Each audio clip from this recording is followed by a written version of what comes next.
So very important for experimental design is the design that you choose to sort of investigate something.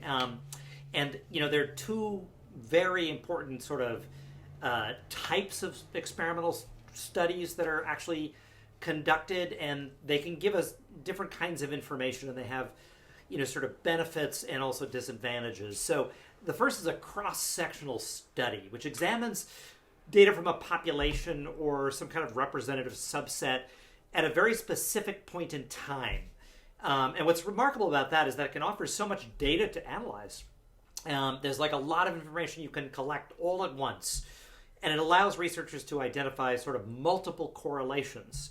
However, of course, correlation is not causation. So many, cross-sectional studies that report, that this is linked to that or this is linked to that, these are just correlations, and there may be other factors that are actually contributing to that particular, result. And so they can often, when they're examined later using other, types of studies that are more kind of reliable and can get at causation, we find that there's been a sort of reversal, right? That this is not linked to that. And that can really undermine people's sort of support for, scientific research and investigation.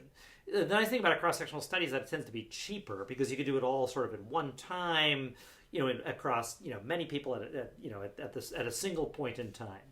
While a longitudinal study is an alternative research design that involve repeated observations of the same variables. So at Oregon Health and Science University, there is something known as the Adolescent Brain Cognitive Development Study, the ABCD study, where researchers are tracking young people as they age through adolescence, year after year after year, looking at behavioral changes and also looking at brain changes, like examining changes in gray matter structure and white matter connectivity. So the development of specific structural and functional networks that relate specifically to their behavior. It can allow for, analysis of causation. But of course, a drawback of these studies, and the reason why there aren't more of them, is that it's much more expensive and requires so much more coordination and engagement and time and effort, than an actual cross-sectional study.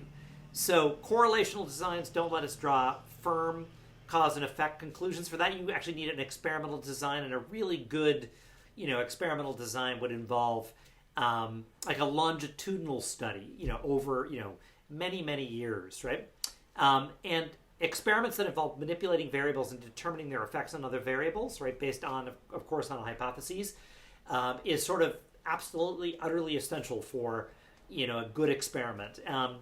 And experimental designs require a couple of really important things. Two in particular. One is random assignment of participants to the different conditions. Like, let's say you've got an experimental condition where you think, let's say you're testing a drug and you say this drug is going to relieve pain. So in the experimental group, you will actually give them the actual drug. Well, let's say then you have the other group, which is the control group that you'll use for comparison. And you'll give them like a placebo, like a sugar pill or something.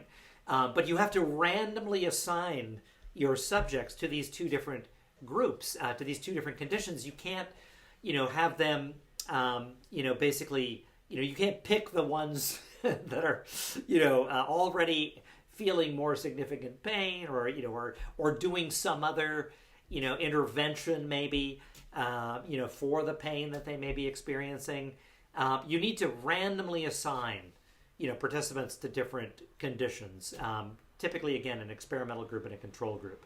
And then you've got to do what we call manipulation of the independent variable. And the independent variable is manipulated by the experimenters. So it's the, do they get the drug or do they get the placebo, right?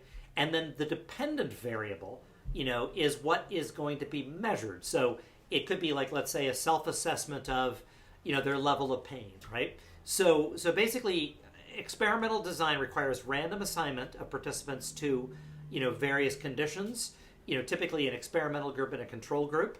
And then manipulation of an independent variable. Let's say, like, do they get the drug? Do they not get the drug? And then measurement, right, of the dependent variable. In this case, the example that we're using, whether they're sort of